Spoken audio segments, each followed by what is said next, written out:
ಯಹೂದ್ಯರು ದೇವರ ಪ್ರೀತಿಯನ್ನು ಹೇಗೆ ಅರ್ಥ ಮಾಡಿಕೊಂಡರು ಎಂದರೆ, ದೇವರು ನಮ್ಮನ್ನು ಮಾತ್ರ ಪ್ರೀತಿಸುತ್ತಾರೆ. God loves only Jews. ದೇವರು ಇಸ್ರೇಲ್ ಜನಾಂಗವನ್ನು ಮಾತ್ರ ಪ್ರೀತಿಸುತ್ತಾರೆ. ದೇವರ ಪ್ರೀತಿಯನ್ನು ಯಹೂದ್ಯರು ಆ ರೀತಿ ಅರ್ಥ ಮಾಡಿಕೊಂಡಿದ್ದರು. ದೇವರ ಪ್ರೀತಿ ನಮಗೆ ಸೀಮಿತವಾದದ್ದು, ದೇವರ ಪ್ರೀತಿ ಇಸ್ರೇಲರಿಗೆ ಸೀಮಿತವಾದದ್ದು. ಆದ್ದರಿಂದಲೇ ಒಬ್ಬ ಯಹೂದ್ಯನಲ್ಲದ ಇನ್ನೊಬ್ಬನ ಮನೆಗೆ ಹೋಗುತ್ತಿರಲಿಲ್ಲ. ಯಾವಾಗಲೂ ಯಹೂದ್ಯರು ಅನ್ಯ ಜನರ ಮನೆಗೆ ಹೋಗಲ್ಲ. ಇಂದು ಸಂತ ಪೇತ್ರ ಕೊರ್ನೇಲಿಯಸ್ ರವರ ಮನೆಯಲ್ಲಿದ್ದಾರೆ. ಅವರು ಯಹೂದ್ಯರಲ್ಲ, ಅನ್ಯ ಜನಾಂಗದವರು. ಅಲ್ಲಿ ಮೃತ್ಯುಂಜಯರಾದ ಪ್ರಭು ಯೇಸು ಕ್ರಿಸ್ತರು ಏನನ್ನು ಪ್ರಕಟಿಸಿದರು? ಅವರ ಪ್ರೀತಿಯ ಬಗ್ಗೆ. ಇಷ್ಟು ದಿನ ನನ್ನ ಪ್ರೀತಿಯನ್ನು ನೀವು ಹೀಗೆ ಅರ್ಥ ಮಾಡಿಕೊಂಡಿದ್ದೀರಿ. ದೇವರ ಪ್ರೀತಿ ಯಹೂದ್ಯರಿಗೆ, ಇಸ್ರೇಲ್ ಜನಾಂಗದವರಿಗೆ ಸೀಮಿತವಾದದ್ದು ಎಂದು ಮೃತ್ಯುಂಜಯರಾದ ಪ್ರಭು ಯೇಸು ಕ್ರಿಸ್ತರು ನೀಡಿದ ಅನುಭವವೇನು? ಪವಿತ್ರಾತ್ಮರು ನೀಡಿದ ಅನುಭವವೇನು? ಆ ಪವಿತ್ರಾತ್ಮರು ಈ ಪ್ರೀತಿಯನ್ನು ಹೇಗೆ ಅರ್ಥ ಮಾಡಿಕೊಳ್ಳಲು ಪ್ರೇರೇಪಿಸುತ್ತಿದ್ದಾರೆ ಎಂಬುದನ್ನು ನಾವು ನೋಡೋಣ. ಅಲ್ಲಿ ಕೊರ್ನೇಲಿಯಸ್ನ ಮನೆಯಲ್ಲಿ ಸಂತ ಪೇತ್ರ ಪ್ರಬೋಧಿಸುತ್ತಿದ್ದಾರೆ. ಪವಿತ್ರಾತ್ಮರು ಆ ಅನ್ಯ ಜನಾಂಗದವರ ಮೇಲೆ ಇಳಿದು ಬರುತ್ತಾರೆ. ಆಗ ಸಂತ ಪೇತ್ರ ಹೇಳುತ್ತಾರೆ, ಪಂಚಶತಮ ದಿನದಂದು ನಮ್ಮ ಮೇಲೆ ಹೇಗೆ ಇಳಿದು ಬಂದರೋ ಅದೇ ರೀತಿ ಈ ಅನ್ಯ ಜನಾಂಗದವರ ಮೇಲೆಯೂ ಪವಿತ್ರಾತ್ಮರು ಇಳಿದು ಬಂದರು. ಅವರ ಪ್ರಭೆ, ಅವರ ಪ್ರೀತಿ ಎಲ್ಲರಿಗೂ ಸೀಮಿತವಾದದ್ದು. ಕೇವಲ ಒಂದು ಜನಾಂಗಕ್ಕೆ ಮಾತ್ರವಲ್ಲ, ಎಲ್ಲರಿಗೂ. ಇಂದು ಈ ವಾರದಂದು ಪ್ರಭು ಯೇಸು ಕ್ರಿಸ್ತರು, ಮೃತ್ಯುಂಜಯರಾದ ಪ್ರಭು ಕ್ರಿಸ್ತರು, ಪವಿತ್ರಾತ್ಮರು ನಮಗೆ ನೀಡುವ ಸಂದೇಶ, ದೇವರ ಪ್ರೀತಿ ಎಲ್ಲರಿಗೂ, ಎಲ್ಲದಕ್ಕೂ ಸೀಮಿತವಾದದ್ದು.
ನನ್ನ ಆನಂದ ಎಷ್ಟೆಂದು ಹೇಳುವೆನು, ಈ ಭವನಕ್ಕೆ ಬಂದಿಹ ನನಗಿಂದು ಬಲಿ ಪೂಜೆಗೆ ನಾನು ಬಂದಿಹೇನು, ದೇವಗೆ ಎನ್ನನೆ ಅರ್ಪಿಪೆನು, ಆ ದೇವನ ಪ್ರೀತಿಸಿ ಬಾಳುವೆನು, ದೇವಗೆ ಎನ್ನನೆ ಅರ್ಪಿಪೆನು, ಆ ದೇವನ ಪ್ರೀತಿಸಿ ಬಾಳುವೆನು, ಪಾದಕ್ಕೆ ಎರಗಿನ ಮಣಿಯುವೆನು,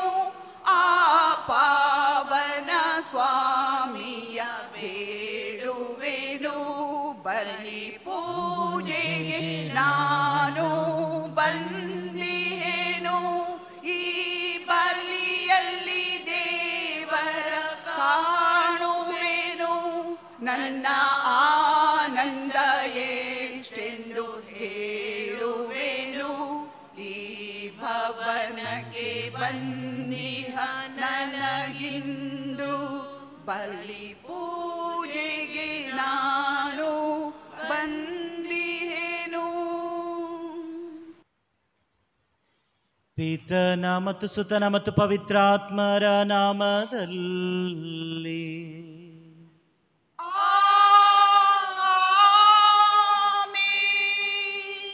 ನಮ್ಮ ಪ್ರಭು ಯೇಸು ಕ್ರಿಸ್ತರ ಕೃಪಾವರವು, ದೇವರ ಪ್ರೀತಿಯು, ಪವಿತ್ರಾತ್ಮರ ಅನ್ಯೋನ್ಯತೆಯು ನಿಮ್ಮೆಲ್ಲರೊಡನೆ ಇರಲಿ. ನಿಮ್ಮಾತ್ಮದೊಡನೆಯೂ ಇರಲಿ. ಪ್ರಭು ಕ್ರಿಸ್ತರಲ್ಲಿ ನನ್ನ ಆತ್ಮೀಯ ಸಹೋದರ ಸಹೋದರಿಯರೇ, ಪ್ರೀತಿಯ ಮಕ್ಕಳೇ, ನಿಮ್ಮೆಲ್ಲರನ್ನ ಪ್ರೀತಿಯಿಂದ ಈ ದಿವ್ಯ ಬಲಿಗೆ ಸ್ವಾಗತಿಸುತ್ತೇನೆ. ಇಂದು ಪಾಸ್ಕಾ ಕಾಲದ 6ನೆಯ ಭಾನುವಾರವನ್ನ ಆಚರಿಸುತ್ತಿದ್ದೇವೆ. ಮೃತ್ಯುಂಜಯರಾದ ಪ್ರಭು ಯೇಸು ಕ್ರಿಸ್ತರು ಇಂದಿನ ವಾಚನಗಳ ಮೂಲಕ ನಮಗೆ ನೀಡುವ ಕರೆ, ನನ್ನ ಪ್ರೀತಿಯಲ್ಲಿ ನೆಲೆಸಿರಿ. ಪ್ರಭು ಯೇಸು ಕ್ರಿಸ್ತರ ಪ್ರೀತಿಯಲ್ಲಿ ನೆಲೆಸಿದ್ದರೆ ಮಾತ್ರ ಖಂಡಿತವಾಗಿಯೂ ಪ್ರಭು ಯೇಸು ಕ್ರಿಸ್ತರು ನೀಡುವ ಸಂತೋಷವನ್ನ ಯಥೇಚ್ಛವಾಗಿ ನಾವು ಪಡೆದುಕೊಳ್ಳಲು ಸಾಧ್ಯ. ಅವರ ಜೀವವನ್ನ ಯಥೇಚ್ಛವಾಗಿ ನಾವು ಪಡೆದುಕೊಳ್ಳಲು ಸಾಧ್ಯ. ಇಂದು ಈ ಬಲಿಯನ್ನು ಅರ್ಪಿಸುವಾಗ ಪ್ರಭು ಯೇಸು ಕ್ರಿಸ್ತರನ್ನ ನೋಡಿ ಕೇಳೋಣ, ನಿಮ್ಮ ಪ್ರೀತಿಯಲ್ಲಿ ನೆಲೆಸಿರುವಂತಹ ಭಾಗ್ಯವನ್ನ ನನಗೆ ಕರುಣಿಸಿ ಎಂದು. ಅನೇಕ ಬಾರಿ ಪ್ರಭುವಿನ ಪ್ರೀತಿಯನ್ನ ಅಲ್ಲಗಳೆದಿದ್ದೇವೆ. ಆ ಪ್ರೀತಿಗೆ ವಿರೋಧವಾಗಿ ಮಾತನಾಡಿದ್ದೇವೆ, ಯೋಚಿಸಿದ್ದೇವೆ, ನಡೆದುಕೊಂಡಿದ್ದೇವೆ. ಆ ಎಲ್ಲ ಕ್ಷಣಗಳಿಗಾಗಿ ಈಗ ನಾವು ಮನನೊಂದು ನಮ್ಮ ಪಾಪಗಳನ್ನ ಅವರಿಗೆ ಅರ್ಪಿಸೋಣ. ಪ್ರೇಷಿತರ ಕಾರ್ಯಕಲಾಪಗಳಿಂದ ವಾಚನ. ಪೇತ್ರನು ಮನೆಯನ್ನು ಪ್ರವೇಶಿಸುತ್ತಿದ್ದಂತೆ ಕೊರ್ನೇಲ್ಯನು ಅವನ ಎದುರುಗೊಂಡು ಪಾದಕ್ಕೇರಿ ಸಾಷ್ಟಾಂಗ ನಮಸ್ಕಾರ ಮಾಡಿದನು. ಪೇತ್ರನು ಅವನನ್ನು ಮೇಲಕ್ಕೆಬ್ಬಿಸಿ, ಎದ್ದು ನಿಲ್ಲು, ನಾನು ಒಬ್ಬ ಸಾಮಾನ್ಯ ಮನುಷ್ಯನೇ ಎಂದನು. ನಂತರ ಹೀಗೆಂದು ಉಪದೇಶ ಮಾಡಿದನು, ದೇವರು ಪಕ್ಷಪಾತಿಯಲ್ಲ. ಈ ವಿಷಯ ನನಗೆ ಈಗ ಮನದಟ್ಟಾಗಿದೆ. ದೇವರಿಗೆ ಭಯಪಟ್ಟು ಸತ್ಪುರುಷನಾಗಿ ಬಾಳುವವನು ಯಾವ ಜನಾಂಗದವನೇ ಆಗಿರಲಿ, ಅವನು ಅವರ ಮೆಚ್ಚುಗೆಗೆ ಪಾತ್ರನಾಗುತ್ತಾನೆ. ಪೇತ್ರನು ಮಾತನಾಡುತ್ತಿದ್ದಂತೆ ಅವನ ಉಪದೇಶವನ್ನು ಕೇಳುತ್ತಿದ್ದ ಎಲ್ಲರ ಮೇಲೆ ಪವಿತ್ರಾತ್ಮರು ಇಳಿದು ಬಂದರು. ಎಲ್ಲರೂ ವಿವಿಧ ಭಾಷೆಗಳನ್ನು ಮಾತನಾಡುತ್ತಾ ದೇವರ ಮಹತ್ವವನ್ನು ಸ್ತುತಿಸತೊಡಗಿದರು. ಜೊಪ್ಪದಿಂದ ಪೇತ್ರನೊಡನೆ ಬಂದಿದ್ದ ಯೆಹೂದ್ಯ ಭಕ್ತಿ ವಿಶ್ವಾಸಿಗಳು ಇದನ್ನು ಕಂಡು, ದೇವರು ಅನ್ಯ ಧರ್ಮದವರ ಮೇಲೆ ಪವಿತ್ರಾತ್ಮಧಾರೆ ಏರಿಸುತ್ತಿದ್ದಾರಲ್ಲ ಎಂದು ವಿಸ್ಮಿತರಾದರು. ಆಗ ಪೇತ್ರನು, ನಮ್ಮಂತೆ ಪವಿತ್ರಾತ್ಮ ಅವರನ್ನು ಪಡೆದಿರುವ ಈ ಜನರಿಗೆ ದೀಕ್ಷಾ ಸ್ಥಾನ ಕೊಡಲು ಅಭ್ಯಂತರವಿದೆಯೇ ಎಂದನು. ಅನಂತರ ಅವರಿಗೆ ಯೇಸು ಕ್ರಿಸ್ತರ ನಾಮದಲ್ಲಿ ದೀಕ್ಷಾ ಸ್ನಾನ ಪಡೆಯುವಂತೆ ಆಜ್ಞಾಪಿಸಿದನು. ಪ್ರಭುವಿನ ಶ್ಲೋಕ. ರಾಷ್ಟ್ರಗಳಿಗೆ ತೋರಿಸಿಹನು ಜೀವೋದ್ಧಾರಕ ಶಕ್ತಿಯನ್ನು. ರಾಷ್ಟ್ರಗಳಿಗೆ ತೋರಿಸಿಹನು ಜೀವೋದ್ಧಾರಕ ಶಕ್ತಿಯನ್ನು. ಹಾಡಿರಿ ಪ್ರಭುವಿಗೆ ಹೊಸ ಗೀತೆಯೊಂದನ್ನು, ಎಸಗಿನಾತನು ಪವಾಡ ಕಾರ್ಯಗಳನ್ನು, ಗಳಿಸಿದಾತನ ಕೈ ಮಹತ್ವಪೂರ್ಣ ಗೆಲುವನ್ನು, ಪ್ರಕಟಿಸಿದ ಪ್ರಭು ತನ್ನ ಮುಕ್ತಿ ವಿಧಾನವನ್ನು. ರಾಷ್ಟ್ರಗಳಿಗೆ ತೋರಿಸಿಹನು ಜೀವೋದ್ಧಾರಕ ಶಕ್ತಿಯನ್ನು. ರಾಷ್ಟ್ರಗಳಿಗೆ ತೋರಿಸುವನು ಜೀವೋದ್ಧಾರಕ ಶಕ್ತಿಯನ್ನು, ಸ್ಮರಿಸಿಕೊಂಡಾನ ಪ್ರಭು ತನ್ನ ಪ್ರೀತಿಯನ್ನು, ಇಸ್ರಾಯೇಲ್ ಕುಲದ ಬಗ್ಗೆ ತನ್ನ ಸತ್ಯತೆಯನ್ನು. ರಾಷ್ಟ್ರಗಳಿಗೆ ತೋರಿಸಿಹನು ಜೀವೋದ್ಧಾರಕ ಶಕ್ತಿಯನ್ನು. ಕಂಡು ಬಂದಿತು ಜಗದ ಎಲ್ಲೆಗೆ ನಮ್ಮ ದೇವ ಸಾಧಿಸಿದ ಜಯ ಗಳಿಕೆ. ಭೂನಿವಾಸಿಗಳೇ ಮಾಡಿರಿ ಜಯಕಾರ ಪ್ರಭುವಿಗೆ, ಮುದದಿ ಹಾಡಿರಿ ಮಾಡಿರಿ ಸುಮಧುರ ಭಜನೆ. ರಾಷ್ಟ್ರಗಳಿಗೆ ತೋರಿಸಿಹನು ಜೀವೋದ್ಧಾರಕ ಶಕ್ತಿಯನ್ನು. ಯೋಹಾನನು ಬರೆದ ಮೊದಲನೆಯ ಪತ್ರದಿಂದ ವಾಚನ. ಪ್ರಿಯರೇ, ನಾವು ಒಬ್ಬರನ್ನೊಬ್ಬರನ್ನು ಪ್ರೀತಿಸೋಣ. ಪ್ರೀತಿ ದೇವರಿಂದ ಉಗಮವಾದುದು. ಪ್ರೀತಿಸುವವನು ದೇವರ ಮಗನು, ಅವನು ದೇವರನ್ನು ಬಲ್ಲವನು. ಪ್ರೀತಿಸದವನು ದೇವರನ್ನು ಬಲ್ಲವನಲ್ಲ, ಏಕೆಂದರೆ ದೇವರು ಪ್ರೀತಿ ಸ್ವರೂಪಿ.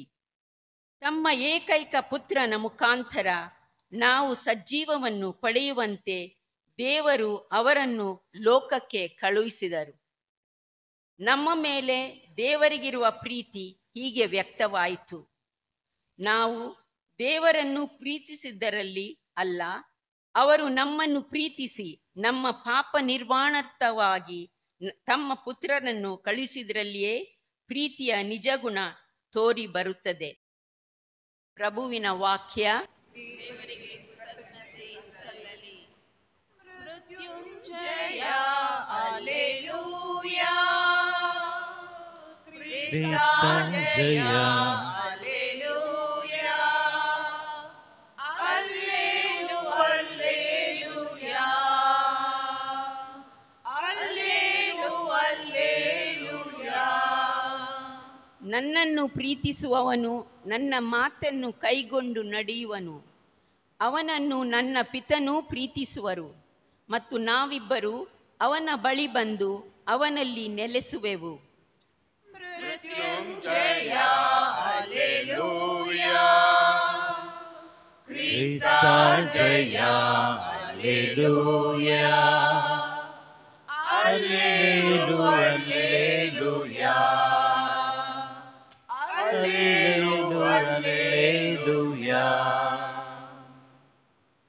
ಪ್ರಭು ನಿಮ್ಮೊಡನೆ ಇರಲಿ. ನಿಮ್ಮಾತ್ಮದೊಡನೆಯೂ ಇರಲಿ. ಸಂತ ಯೋಹಾನರು ಬರೆದ ಪವಿತ್ರ ಶುಭ ಸಂದೇಶದಿಂದ ವಾಚನ. ಪ್ರಭು ನಿಮಗೆ ಮಹಿಮೆ ಸಲ್ಲಲಿ.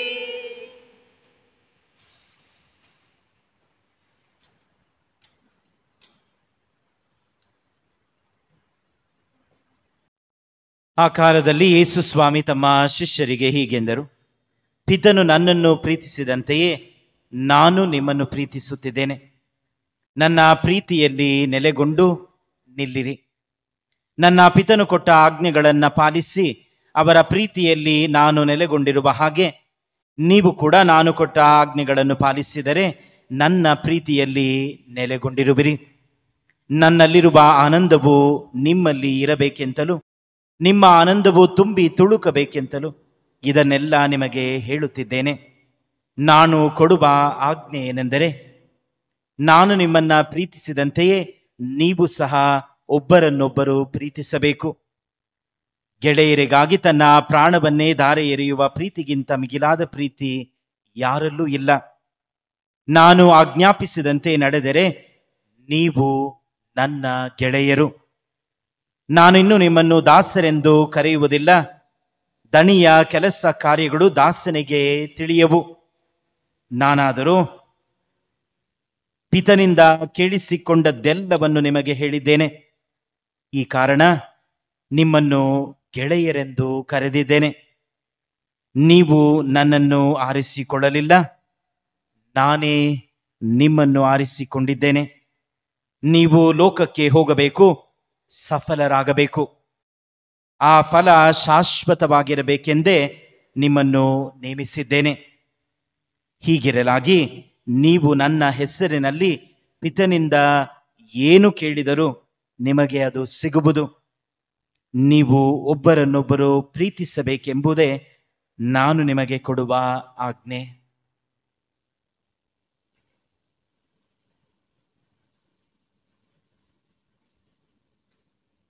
ಪ್ರಭು ಕ್ರಿಸ್ತರ ಶುಭ ಸಂದೇಶ. ಕ್ರಿಸ್ತರೇ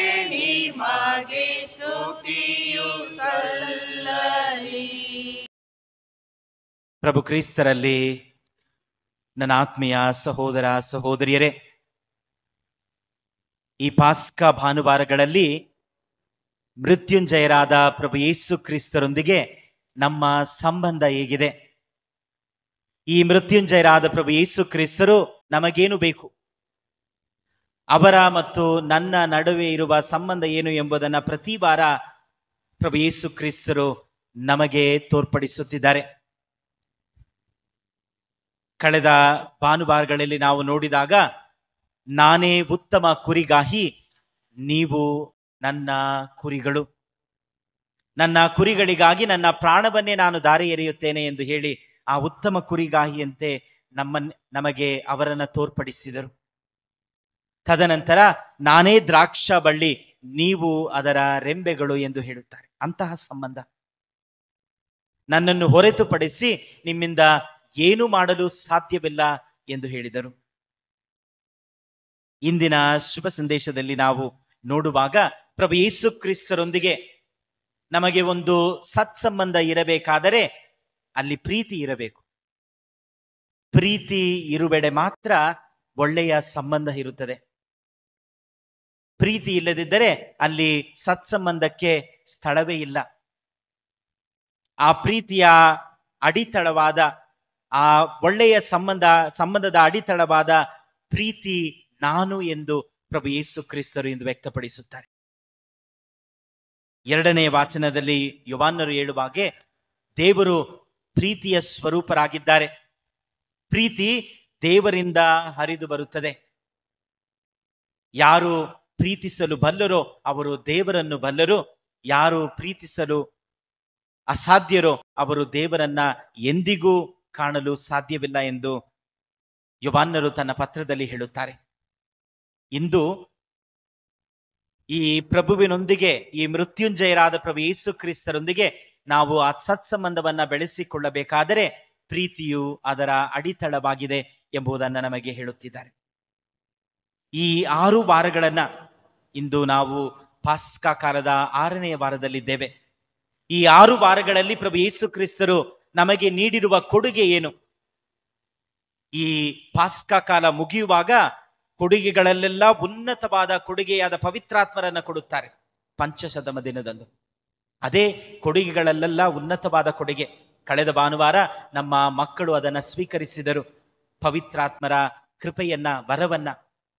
ದೃಢೀಕರಣ ಸಂಸ್ಕಾರದ ಮೂಲಕ 60 ಮಕ್ಕಳು ಈ ನಮ್ಮ ದೇವಾಲಯದಲ್ಲಿ ದೃಢೀಕರಣ ಸಂಸ್ಕಾರವನ್ನ ಕಳೆದ ಭಾನುವಾರ ಸ್ವೀಕರಿಸಿದರು. ಪ್ರಭು ಯೇಸು ಕ್ರಿಸ್ತರು ಮೃತ್ಯುಂಜಯರು ನೀಡುವ ಕೊಡುಗೆಗಳಲ್ಲೇ ಶ್ರೇಷ್ಠವಾದ ಕೊಡುಗೆ ಎಂದರೆ ಪವಿತ್ರಾತ್ಮರು. ಹಾಗಾದರೆ ಈ ಕಳೆದ 5 ಭಾನುವಾರಗಳು ಪ್ರಭು ಯೇಸು ಕ್ರಿಸ್ತರು ನಮಗೆ ನೀಡಿರುವ ಕೊಡುಗೆ ಏನು? ಮೃತ್ಯುಂಜಯರು ನಮಗೆ ನೀಡಿರುವ ಕೊಡುಗೆ. ಮೊದಲನೆಯ ಭಾನುವಾರ ಅವರ ಪ್ರಸನ್ನತೆಯೇ ಅಪೊಸ್ತಲರಿಗೆ ಒಂದು ದೊಡ್ಡ ಕೊಡುಗೆ. The presence of Jesus itself was the greatest gift for the apostles. ಪ್ರಭು ಯೇಸು ಕ್ರಿಸ್ತರನ್ನ ಕಳೆದುಕೊಂಡು ಇನ್ನು ಏನು ಮಾಡುವುದು, ಎತ್ತ ಸಾಗುವುದು ಎಂಬುದನ್ನ ಅರಿಯದೆ ಅವರು ಮನ ಕುಂದಿ ಹೋಗಿದ್ದರು, ಕುಗ್ಗಿ ಹೋಗಿದ್ದರು, ಮರುಗಿ ಹೋಗಿದ್ದರು. ಆ ಸಮಯದಲ್ಲಿ ಪ್ರಭು ಯೇಸು ಕ್ರಿಸ್ತರು ಮೃತ್ಯುಂಜಯರಾಗಿದ್ದಾರೆ, ಪುನರುತ್ಥಾನರಾಗಿದ್ದಾರೆ. ಅವರು ಪುನಃ ಅವರಿಗೆ ಕಾಣಿಸಿಕೊಂಡಾಗ ಆ ಪ್ರಸನ್ನತೆ ಅವರಿಗೆ ದೊಡ್ಡ ಕೊಡುಗೆಯಾಗಿತ್ತು. 2ನೆಯ ಭಾನುವಾರದಲ್ಲಿ ನಾವು ನೋಡುವಾಗ ಪ್ರಭು ಯೇಸು ಕ್ರಿಸ್ತರ ಶಾಂತಿ, ನನ್ನ ಶಾಂತಿಯನ್ನ ನಿಮಗೆ ಕೊಡುತ್ತೇನೆ ಮೃತ್ಯುಂಜಯರು ಹೇಳಿತು. ಪವಿತ್ರಾತ್ಮರ ಮೂಲಕ ಆ ಶಾಂತಿಯನ್ನ ಅವರಿಗೆ ಕೊಡುತ್ತಾರೆ. 3ನೆಯ ಭಾನುವಾರದಲ್ಲಿ ಅವರ ಕ್ಷಮಾಪಣೆಯ ಕೊಡುಗೆ. ಅಪೊಸ್ತಲರಿಗೆ ಹೇಳುತ್ತಾರೆ, ನೀವು ಯಾರ ಪಾಪಗಳನ್ನ ಕ್ಷಮಿಸುವಿರೋ ಅವರ ಪಾಪಗಳನ್ನ ನಾನು ಕ್ಷಮಿಸುತ್ತೇನೆ.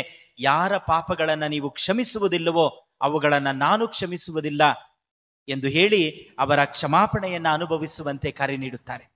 ಕ್ಷಮಾಪಣೆಯ ಕೊಡುಗೆ ಮಾತ್ರವಲ್ಲ, ಅದನ್ನು ಆ ಕ್ಷಮಾಪಣೆಯನ್ನ ನೀಡುವಂತಹ ಅಧಿಕಾರವನ್ನ ಅಪೊಸ್ತಲರೊಂದಿಗೆ ಹಂಚಿಕೊಳ್ಳುತ್ತಾರೆ. 4ನೆಯ ಭಾನುವಾರ ಅವರ ಪೋಷಣೆ ಎಂಬ ಕೊಡುಗೆ. ನಾನೇ ಉತ್ತಮ ಮೇಷಪಾಲಕ, ನಾನೇ ಉತ್ತಮ ಕುರಿಗಾಹಿ, ನನ್ನ ಮಂದೆಗಾಗಿ ನನ್ನ ಜೀವವನ್ನೇ ನಾನು ದಾರಿ ಎರೆಯುತ್ತೇನೆ. ನನ್ನ ಮಂದೆಯನ್ನ ನಾನು ಬಲ್ಲೆ, ಅವುಗಳೂ ಸಹ ನನ್ನನ್ನು ಬಲ್ಲವು. ನಾನು ಕರೆದಾಗ ಅವು ಕೇಳಿಸಿಕೊಳ್ಳುತ್ತವೆ, ನನ್ನನ್ನು ಆಲಿಸುತ್ತವೆ ಎಂದು ಹೇಳಿ ಅವರು ನಮ್ಮ ಪೋಷಕರಾಗಿದ್ದಾರೆ, ಪಾಲಕರಾಗಿದ್ದಾರೆ, ನಮ್ಮನ್ನ ರಕ್ಷಿಸುವವರಾಗಿ, ಮುನ್ನಡೆಸುವವರಾಗಿ, ಪೋಷಿಸುವವರಾಗಿದ್ದಾರೆ ಎಂಬುದನ್ನ ಅವರು ನಮಗೆ ವ್ಯಕ್ತಪಡಿಸಿದರು. ಪೋಷಣೆಯ ಕೊಡುಗೆ 4ನೆಯ ಭಾನುವಾರ. 5ನೆಯ ಭಾನುವಾರ, ಕಳೆದ ಭಾನುವಾರ ಜೀವದ ಕೊಡುಗೆ. ನಾನೇ ದ್ರಾಕ್ಷ ಬಳ್ಳಿ, ನೀವು ಅದರ ರೆಂಬೆಗಳು.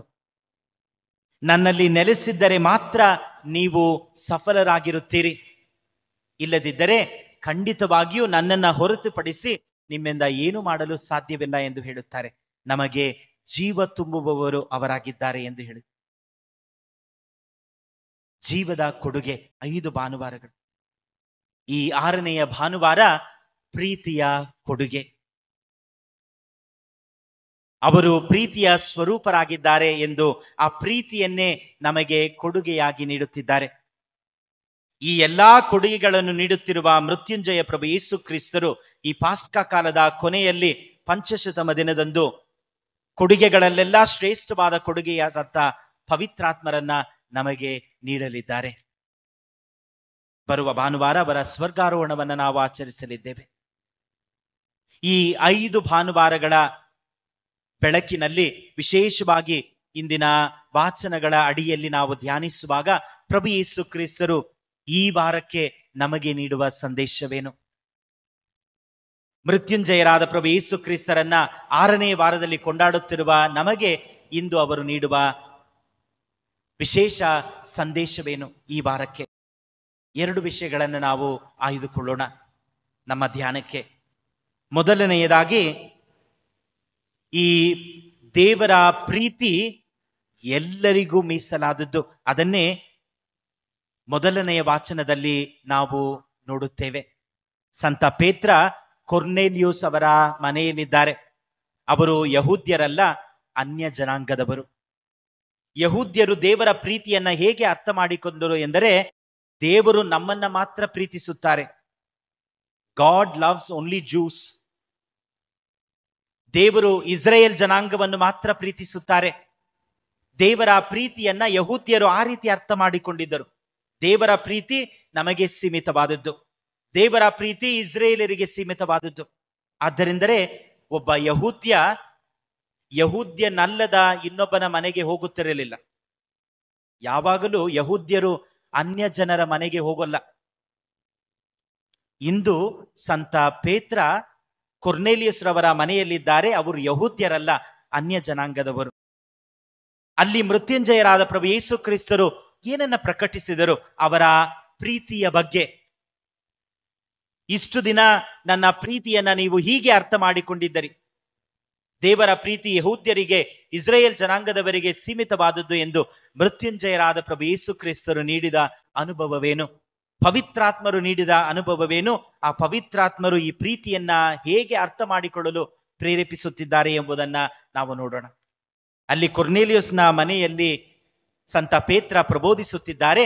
ಪವಿತ್ರಾತ್ಮರು ಆ ಅನ್ಯ ಜನಾಂಗದವರ ಮೇಲೆ ಇಳಿದು ಬರುತ್ತಾರೆ.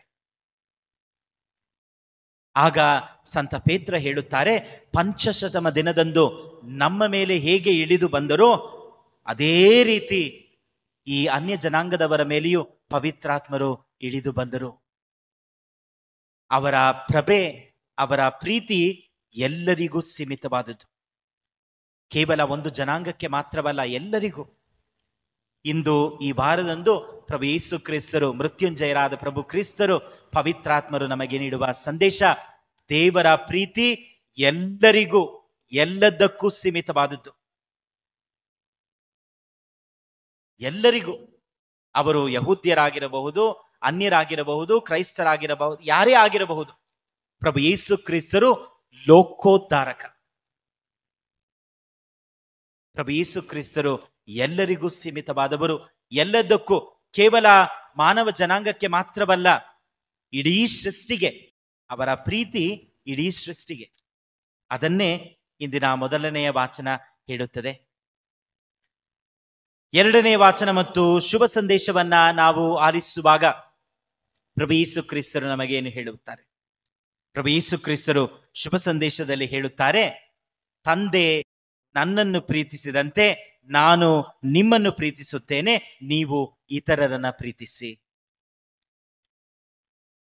The Father has loved me, I have loved you, and you love one another.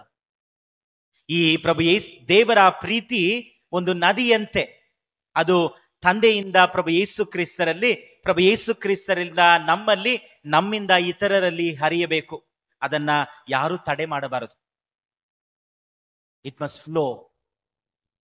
And for that, we must become His channels of love, His instruments of love. ದೇವರ ಈ ಪ್ರೀತಿ ನದಿಯಂತೆ ಹರಿಯಬೇಕಾದರೆ ನಾವು ಆ ಪ್ರೀತಿಯ ಸಾಧನಗಳಾಗಬೇಕು. ಆ ಪ್ರೀತಿಯ ಸಾಧನಗಳಾಗಬೇಕು. ಈ ಪ್ರೀತಿ ಎಲ್ಲಿಯೂ ಯಾರು ಇದನ್ನ ತಡೆದು ನಿಲ್ಲಿಸಬಾರದು. ತಂದೆ ಪ್ರಭು ಯೇಸು ಕ್ರಿಸ್ತರನ್ನ ಪ್ರೀತಿಸುತ್ತಾರೆ, ಅವರು ನಮ್ಮನ್ನ ಪ್ರೀತಿಸಿದ್ದಾರೆ, ನಾವು ಇತರರನ್ನ ಪ್ರೀತಿಸಬೇಕು. ಅಂತಹ ಪ್ರೀತಿಯನ್ನ ಜಗತ್ತಿಗೆ ತೋರ್ಪಡಿಸಿದ ವ್ಯಕ್ತಿಗಳಲ್ಲಿ ಶ್ರೇಷ್ಠವಾದವರು ನಮ್ಮ ಪಾಲಕಿ ಮದರ್ ತೆರೇಸರವರು. ಹೇಗೆ ಆ ತಂದೆಯ ಪ್ರೀತಿ ಎಲ್ಲರಿಗೂ ಸೀಮಿತವಾದದ್ದು.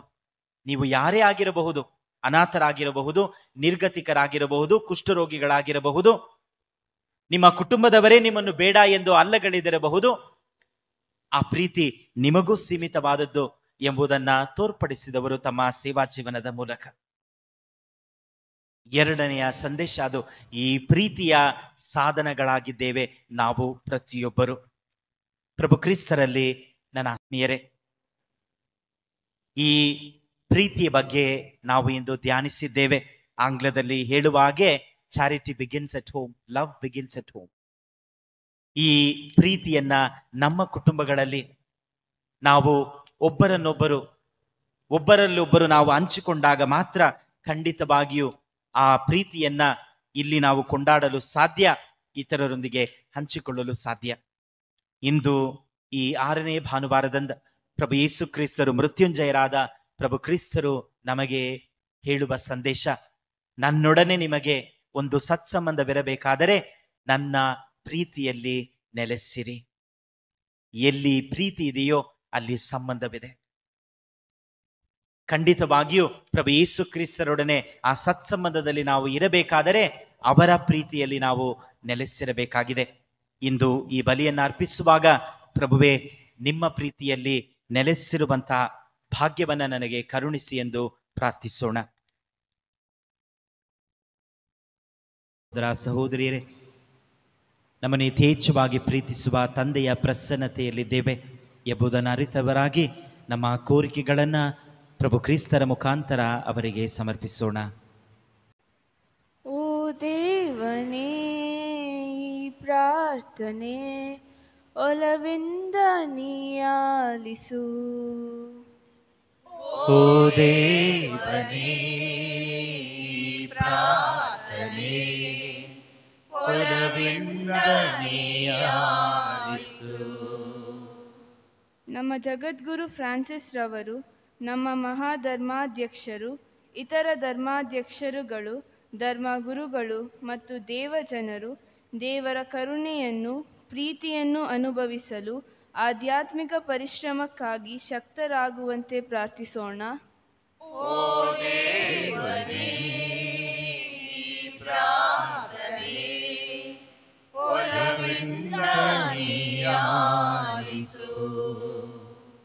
ನಾವು ಯೇಸುವಿನೊಂದಿಗೆ ಇಟ್ಟುಕೊಂಡಿರುವ ಐಕ್ಯತೆ ಮತ್ತು ಅನ್ಯೋನ್ಯತೆ ಕೇವಲ ಮಾತಿನಲ್ಲಿ ಕೊನೆಗೊಳ್ಳದೆ ಅವರ ಪ್ರೀತಿಯನ್ನು ಅನುಭವಿಸಿ ಕ್ರೈಸ್ತ ಜೀವನದ ನಿಜ ಆನಂದವನ್ನು ನಾವೆಲ್ಲರೂ ಪಡೆಯುವಂತೆ ಪ್ರಾರ್ಥಿಸೋಣ. ಓ ದೇವನೇ, ಪ್ರಾರ್ಥನೆ ಒಲವಿಂದ ನೀಯಾಲಿಸು. ಕ್ಷುಲ್ಲಕ ಕಾರಣಗಳಿಂದ ಪರಸ್ಪರ ದೂರವಾಗಿರುವ ಧರ್ಮ ಕೇಂದ್ರದ ಕೆಲವು ಜನರು ಅವುಗಳನ್ನು ಬದಿಗೊತ್ತಿ ತಮ್ಮ ಇಹಲೋಕ ಜೀವನದ ಸಂತಸವನ್ನು ಅನುಭವಿಸುವಂತೆ ಪ್ರಾರ್ಥಿಸೋಣ. ಓ ದೇವನೇ, ಪ್ರಾರ್ಥನೆ ಒಲವಿಂದ ನೀಯಾಲಿಸು. ನಮ್ಮ ಜೀವನದಲ್ಲಿ ಗೆಳೆಯರಾಗಿ ತಮ್ಮ ಸಲಹೆ, ಸೂಚನೆ, ಸೇವೆ ಸಹಕಾರದಿಂದ ನಮ್ಮ ಬಾಳನ್ನು ಬೆಳಗಿಸಿದ ಜನರು ತಮ್ಮ ಸತ್ಕಾರ್ಯಕ್ಕೆ ಸತ್ಫಲವನ್ನು ಪಡೆಯುವಂತೆ ಪ್ರಾರ್ಥಿಸೋಣ. ಓ ದೇವನೇ, ಈ ಪ್ರಾರ್ಥನೆ ಒಲವಿಂದ ನೀಯಾಲಿಸು. ನಮ್ಮ ವೈಯಕ್ತಿಕ ಕೋರಿಕೆಗಳಿಗಾಗಿ ಪ್ರಾರ್ಥಿಸೋಣ. ನಮ್ಮ ಕುಟುಂಬಗಳಿಗಾಗಿ, ಕುಟುಂಬದ ಪ್ರತಿಯೊಬ್ಬ ಸದಸ್ಯರಿಗಾಗಿ ಪ್ರಾರ್ಥಿಸೋಣ. ಪ್ರಭು ಯೇಸು ಕ್ರಿಸ್ತರ ಕರೆ ನಮ್ಮ ಕುಟುಂಬಗಳಿಗೂ ಅನ್ವಯಿಸುತ್ತದೆ. ನನ್ನ ಪ್ರೀತಿಯಲ್ಲಿ ನೆಲೆಸಿರಿ. ಅನಾರೋಗ್ಯದಿಂದ ನರಳುತ್ತಿರುವ ಎಲ್ಲರಿಗಾಗಿ ಪ್ರಾರ್ಥಿಸೋಣ. ಚುನಾವಣೆಯ ಈ ಸಂದರ್ಭದಲ್ಲಿ ನಮ್ಮ ದೇಶಕ್ಕಾಗಿ ಪ್ರಾರ್ಥಿಸೋಣ.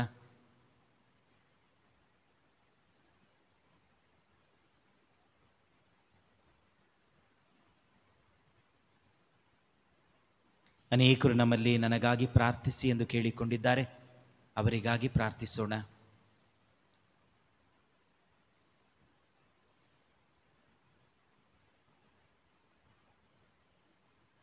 ಸರ್ವಶಕ್ತ ಸದಾ ಜೀವಿಸುವ ದೇವರೇ, ನಾವು ನಿಮ್ಮನ್ನು ಪ್ರೀತಿಸುತ್ತೇವೆ. ನಿಮ್ಮಲ್ಲಿ ಅಪಾರ ವಿಶ್ವಾಸವನ್ನಿಟ್ಟಿದ್ದೇವೆ. ಆ ವಿಶ್ವಾಸದ ನಿಮಿತ್ತ ಈಗೋ ನಮ್ಮ ಪ್ರಾರ್ಥನೆಗಳನ್ನು, ನಮ್ಮ ಕೋರಿಕೆಗಳನ್ನು ಮತ್ತೊಮ್ಮೆ ನಿಮ್ಮ ಪೀಠದ ಬಳಿ ತಂದಿದ್ದೇವೆ. ನಿಮಗೆ ಚಿತ್ತವಾದರೆ ಇವುಗಳನ್ನು ನಮಗೆ ಅನುಗ್ರಹಿಸಿ ಆಶೀರ್ವದಿಸಿರಿ. ನಿಮ್ಮ ಪ್ರಿಯ ಪುತ್ರ ಯೇಸು ಕ್ರಿಸ್ತರ ಮುಖಾಂತರ ನಿಮ್ಮನ್ನು ಪ್ರಾರ್ಥಿಸುತ್ತೇವೆ. ಆಮೆನ್.